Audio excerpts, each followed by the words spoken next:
Lois, dear, what on earth are you doing? Huh? What do you mean, Enid? Well, this is no home to raise a baby in. Everything's a mess. Do you never clean up? Honestly, what kind of wife are you if you can't even keep the house clean and tidy? My grandson surely has no hope with you as his mother. I'm doing just fine, thank you. The house might be a little messy, but that's simply because I didn't have time to clean up after Bobby this morning after breakfast. I was running late for work, so I needed to get him to the daycare. Excuses, excuses. Anyway, that's another thing. Why are you paying for daycare? So that he can be looked after whilst I'm at work? You do know babies can't take care of themselves, right? Of course I know that. I'm not stupid, you ignorant little girl. But why are you paying a nanny when I am here? I would be happy to take care of my grandson on a daily basis whilst you are at work. It would be much cheaper too, and I could teach him all of the things he needs to know. Look, that's very kind of you to offer, but I'm more comfortable with Bobby going to a daycare. My best friend runs the place, so I know he's good there, and it's on my way to work, so it's easy to drop him off and pick him up. So, what you are saying is that you don't trust me and you think I'm a failure of a grandmother. What lovely sentiments. What? No, I never said that at all. I just think it's best if my son goes to a daycare instead. Well, what does my son think? Surely he'd want his own blood relative to look after his child instead of some stranger who could do God knows what. Marcus agrees with me. We both decided that it would be best for Bobby to go there. I bet that's a lie. I bet you bullied my son into agreeing with him, forcing him to send his kid to daycare just to spite me. I'm not trying to spite you. I'm trying to do what's best for my son. That's rubbish. You've always hated me, so you just want to hurt me and keep me away from my grandson. That's not true. But I'm not going to leave my baby in your care when you have your own life. You go out and about with your friends and grocery shopping and to the gym. Who's going to look after Bobby whilst you are doing all of that? I'm sure it'd be fine. I'd figure something out. See, I can't just leave my baby with someone who says I'm sure it'd be fine about his care. Are you saying that I don't know how to take care of a child? Have you seen your home? Clearly, the one who doesn't know how to look after a baby is you. You can't just leave things lying around. Plus, there were dirty dishes in the sink in the kitchen. How can you say that it's good for the baby? Well, because I'm in your house, of course. Why are you in my house? How did you even get inside? I let myself inside with a spare key, obviously. Gosh, you're so dim-witted. How long does it take to understand what's going on? Anyway, I've stopped by and saw how messy the house was, so I've cleaned everything up for you. Perhaps you'll learn a thing or two about being a good housewife if I show you how it's done properly. Look, Enid, I'm grateful you cleaned up, but I really don't appreciate you going into my house when I'm not there. It's kind of rude. It's not just your house, it's my son's as well. So, if I want to come by and visit him and my grandson, then I have every right to do so. Not really, as that is my house too, so I get to have a say who can go into it, especially when I'm not there. Well, I don't care. If I want to come and see my son, I will. You know, he's not even there, he's at work, so you've got no business being in my home. I've got to make sure that everything is in order for my grandson. I don't want him getting hurt or anything, which very well could have happened with the state that the house was left in. It was a few bowls and a couple of baby clothes. I'm pretty certain nothing could have hurt him. Well, now it won't, because I've cleaned up your mess. Look, I don't have time for this. Please leave my house. I've got to get back to work. I truly worry for Bobby, having you for a mom. I think he'd be much better off in my care. After all, you'd rather go to work than stay at home and raise him. No wife or mother should do that. This isn't the 1950s, Enid. Women can do both now. I love my son very much and I like working too. I can manage both. Now, I've got to get back to work. Please don't be in my home when I get back. But I want to see my grandson. Well, I've got the weekend off, so you can come over then. That's days away. I'm afraid that's the best I can do. When Bobby gets home, all he's going to be doing is having his dinner and then going to bed. He's always very tired after daycare, so he won't be in any mood to play with anyone. Ah, fine. But Marcus will be hearing about how you are treating me. Whatever. I've not even done anything wrong. You're trying to keep my grandson from me. No, I'm not. I'm just setting boundaries. You can't just come over whenever you want. I don't want you waking my son up when he's sleeping. Tell my son about this, though. Okay, I guess I'll see you this weekend then.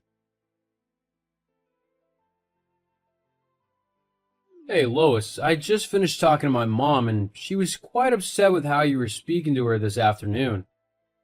She said you were incredibly rude to her and that you were criticizing her ability to look after her son. That's kind of rude considering she raised me. Are you saying I turned out awful? Whatever she told you, Marcus, really wasn't the truth. So you're calling my mom a liar now? I'm sorry to say this, but she has bent the truth with you. What happened then? Your mom messaged this afternoon claiming that I'm a terrible mother and wife because the house was slightly messy. You know it was a hectic morning today and that we both didn't have time to clean things up. And do you want to know how she knew the house was a bit messy? How? She snuck into our house using her spare key, the one we gave her only for emergencies. But why was she at the house? No one was even there. Precisely. All I said was that I wasn't comfortable with her entering our home when we weren't there, and I also told her that she couldn't see Bobby tonight as he would be tired from daycare, and I didn't want her waking him up. I told her that I was off this weekend so she could come and see him then. But then she started going on about how she should have Bobby during the day and that daycare was a waste of time for him. We both agreed that our son would go to daycare because it was easier for both of us. Jeez, I know my mom can be a bit of a handful, but she really said all that? Yeah, it kind of really got to me. What if I really am a terrible mother to Bobby? What if I'm doing everything wrong? Hey, you're doing perfect as his mother. You don't need to worry about anything. I'll have a talk with my mom and set her straight. She shouldn't be saying those things to you. But you really are a great mother, okay? Thank you, Marcus. Of course. Now hurry home. Me and Bobby are waiting for you. I'll be home soon. I love you.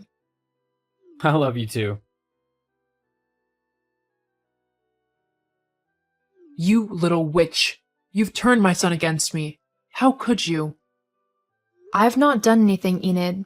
I only told him the truth of what happened yesterday. That's all. If you don't like how things have turned out, then maybe you need to change your attitude a bit. I'm the one who needs to change your attitude. I think you're the one who needs an attitude adjustment. To turn my own son against me like you did is unforgivable. Next thing I know, you'll be turning my grandson against me too. I wouldn't do that, Enid. It's up to Bobby to determine who he likes or doesn't like. But seeing as he's only a baby at the minute, I'm happy to let you two build a relationship until he's old enough to choose if he wants to continue with it or not. But that doesn't mean that you get to dictate when you see him.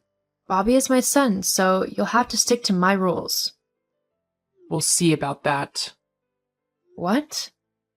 What do you mean by that? Enid?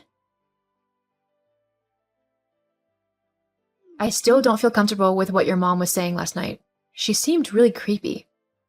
It'll be okay. She was just being, well, her. You know how she gets. How's Bobby? Is he feeling any better? Okay. Well, I'll message later to see how you both are doing. Love you. I love you too. Hello, Lois. Hi? So, you know how you were saying that you're not a terrible mother? Yes, I know I'm not. Well, that's not entirely true, is it? What are you on about? A good mother would have noticed that their baby is missing. Huh? Well, I came around earlier and noticed that Bobby had just been left all on his own in the house. Marcus had told me he wasn't feeling very well, so I wanted to check up on him. He wasn't left on his own. I really don't know what you were on about. He was just left in the living room. You were nowhere about. I felt so awful for him that I just had to go in and get him. Bobby and I have been happily walking in the park for the past hour. A good mother would have known this. She would have noticed that her baby was missing and she would have been looking for him. Take the baby back. No. Bobby and I are having a lovely time.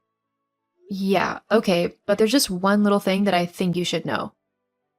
What's that then? That's not Bobby. What?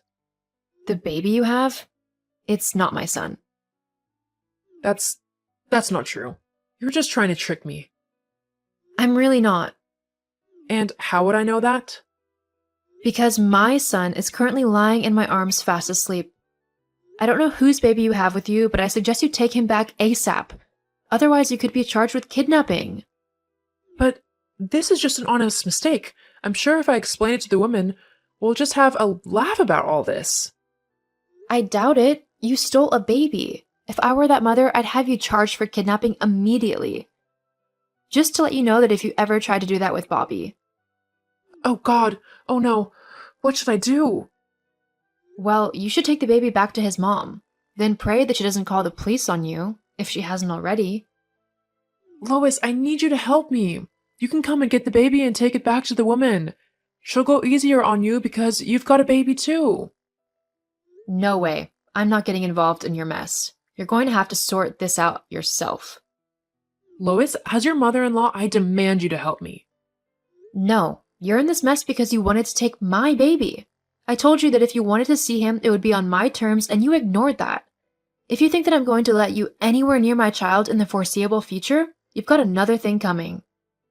Oh, you're the worst daughter-in-law ever. In the end, Enid took the baby back to his mom. However, she had already called the police once she had noticed her baby missing. The woman was hysterical. Enid tried to explain why she had taken the child, but saying that she was trying to kidnap her grandson instead still didn't sound good either. Enid was taken to court for her crime and given a fine and a restraining order. I also stopped her from seeing my son unless I was present, as I didn't trust her not to try and take him off somewhere. If someone sets boundaries with you in concern of their children, respect those boundaries and listen to the parents' wishes, as they are the ones who are looking out for their children.